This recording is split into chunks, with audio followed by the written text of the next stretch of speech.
So first things first, my plain flour. Again, I'm not measuring anything. You're just after the right consistency. Okay, so about that much flour. Maybe 3/4 of a cup, an egg. It's very similar to a pancake or a hot cake in its ingredients. I'm not going to add butter because I don't want, butter will shorten the mixture. I want the mixture to be stretchy. A good pinch of salt. Some vanilla. About a teaspoon of vanilla essence, extract or vanilla bean or whatever vanilla flavouring that you've got. Some sugar.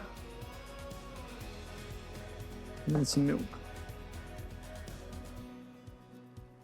Don't really worry about wet ingredients and dry ingredients and that kind of stuff. Mix all this together and then we'll check our consistency. So we're going to need a lot more milk. That's probably at a hot cake mixture there. Some more milk, whisk that in.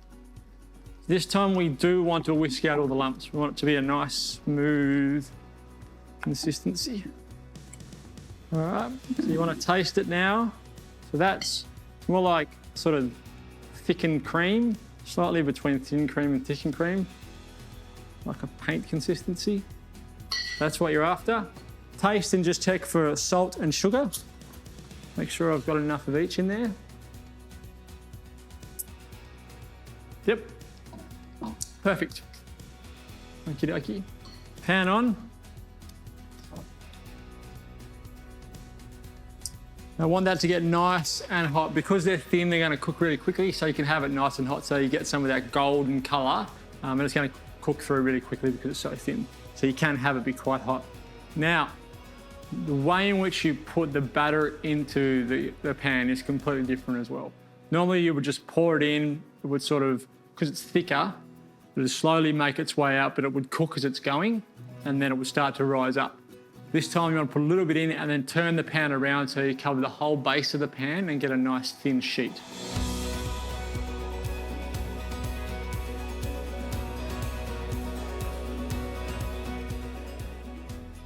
I'm going to do what I will tell you not to do at home, but my kids love it when I do this. I'm going to try and flip it in the pan. Here we go. Oh, I flipped it the right same. Oh no. Oh no. Ah, there we go. Not bad. It's good fun to do that. Don't let kids do it. Obviously the pan's hot and they're throwing it around everywhere.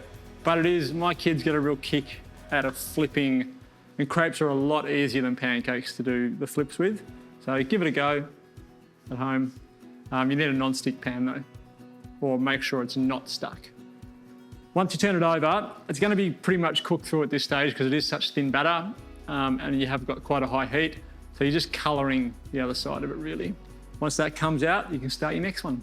So once we're done with this, there are a couple of different ways that you can serve them. You can have them like you would a normal pancake, stack them up and put some fruit on top of them, or you can roll them up because they're quite pliable. Because you've worked out gluten, they're going to be quite stretchy and pliable. So you can put your filling inside, roll it up into like a cigar, and then sprinkle some sugar on top or drizzle some maple syrup on top. It's completely up to you.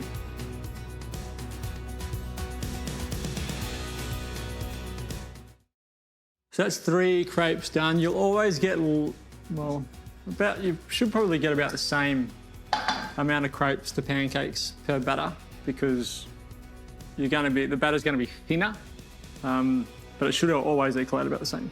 So there, I'll leave those 2 stacked. Like I said, you can stack them and put stuff on them. I'll show you how you can roll one up. So you still want that to be your presentation side, that first side that went down. Grab some of your berries, blueberries, raspberries and strawberries, sort of everyone's favourites. A couple of strawberries.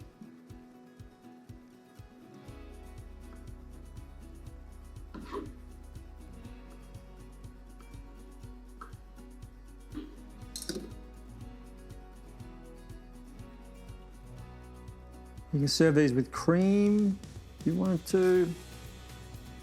Just a little bit of maple syrup.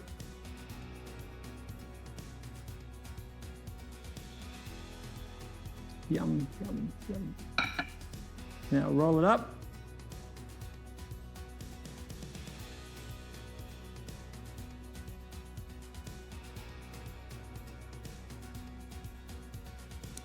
Fruit and maple syrup.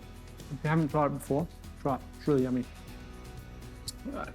So we'll do a bit of a double act. So you've got one that's rolled. And we'll do fruit on top. And then you can put a big dollop of ice cream there or cream. And people always do this. They'll like put strawberries on there with the green bit on them because it looks nice with the green. I've never really understood that. You can't really eat, well, you can eat the green if you want to. There's no reason why you couldn't. Because this is mine, I'm going to leave the green on there because I can pick my own green off. So a little dollop of cream or a cornel of ice cream on there would be fantastic. Make sure I put a little bit more maple syrup.